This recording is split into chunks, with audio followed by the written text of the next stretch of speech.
আপনাদের দরবারে আপনাদের প্রশ্ন নিয়ে হাজির হয়েছি। আসুন আপনারা যোগদান করুন আমার চ্যানেলে। কার কি সমস্যা অ্যাস্ট্রোলজি সংক্রান্ত বিষয় নিয়ে আপনারা আপনাদের মতামত বা প্রশ্ন আমাকে করতে পারেন।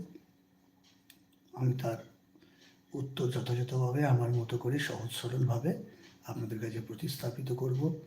তো যোগ দিন, কি আছেন